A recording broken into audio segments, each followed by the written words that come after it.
lifter. We're back in the breathing room, taking some inhales and exhales. In fact, let's start with one today. Let's just put our hand over our heart.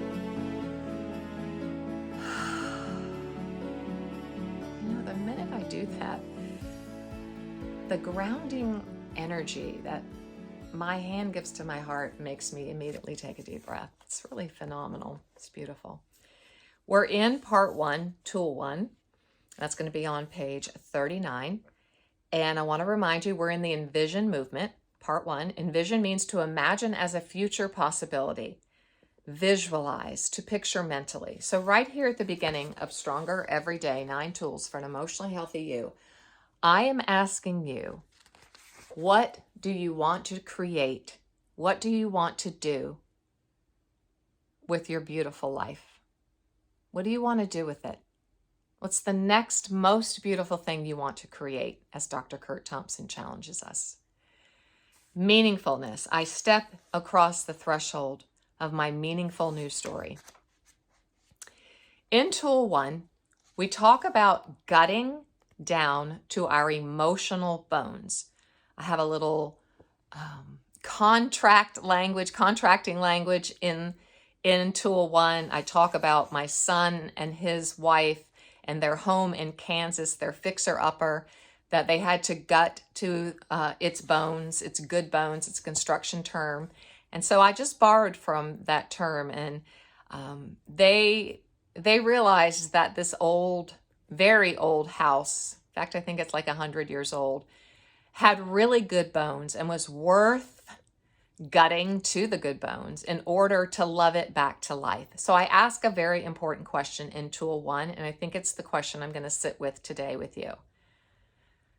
Dear Heart Lifter, do you need to be loved back to life? You're the only one who can love yourself back to life when it all comes down to it. Your husband can't love you back to life. Your son, your daughter, your mother, your father, no one. You and you alone need to come home to your truest self, your essence, and begin to nurture and care and see and listen and love and make your own body the safest, most secure place on earth. Yeah. I'm learning that more and more in my own life and in my daily practice, that so much of my life I looked to other people or my work or my talent, my prowess, my gifts. I looked to disordered attachments, church, even my faith, to bring me a sense of identity. You know, you can just tell, like, the first question we typically ask somebody is, what do you do? And that we equate that with, who are you? Well, they're not the same. So now when I meet someone, I'm like, tell me your story. Tell me where you are today. Tell me one great thing that's happening in your life today. I try to frame it differently. So I just wanted to ask you, do you need to be loved back to life, friend? Do you? I want you to think of Stronger Every Day, this guide, and I want you to think of me as your heart-lifting guide through this journey from, maybe you're strong and you just want to be stronger. That's fantastic. Maybe you're broken and you want to be beautiful. Let me be your kintsugi master and help fill in the cracks with the gold power of words and reauthoring your story. So do you need to be loved back to life? You're going to move through tool 1, and I offer some renovation tips from my husband, who is a kitchen contractor, kitchen and bath designer. And I always say that our work is very similar. He works with physical structures. I work with the mental structures. And he just says, never be in a hurry. Renovation requires patience. That's a big one. So at the beginning of our heart-lifting journey from here to there, you're going to need patience.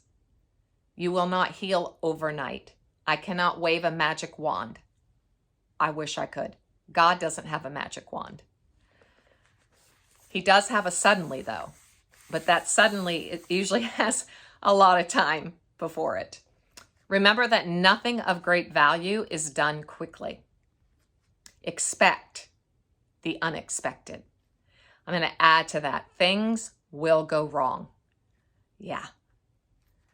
I've learned, because I've been on this heart lifting journey with enough folks, that typically, more often than not, it's the rough circumstances or the rough patches, the sandpaper circumstances, sandpaper people, sandpaper health challenges that make us smooth. It gets me really emotional. Because I'll get to a breakthrough with someone and then life gets really hard again. And they're like, when is this going to be over? When is this over? And I'm like, it's over when it's over. But you got to expect the unexpected. This is not a magic cure. If it was, everybody would have it. Have a well thought out plan.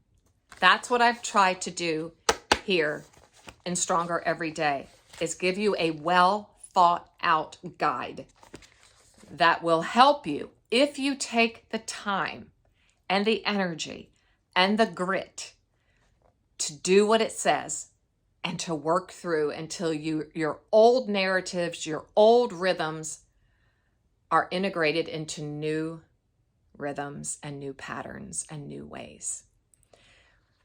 He also says, rent a dumpster or a truck. I love this. Haul away the trash, the old, worn out, not working anymore stuff. It gets really dirty when you're renovating, and it gets really dirty really fast. He says to haul away the trash. To haul something is to pull or drag with effort, initiative, or force.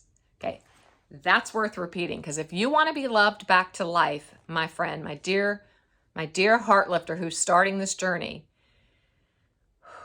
you're going to need to have the effort, the initiative, and sometimes a lot of force to keep going, to push away the old reels, the old tapes, the old rutted and rigid ways of thinking and being. They're rutted. They're deeply rutted. Okay. He says to prepare the room. So you have to, when you gut something down to the good bones, when we're gutting our mind, in a sense, our emotions to its good bones, we have to prepare the room. So what does that mean?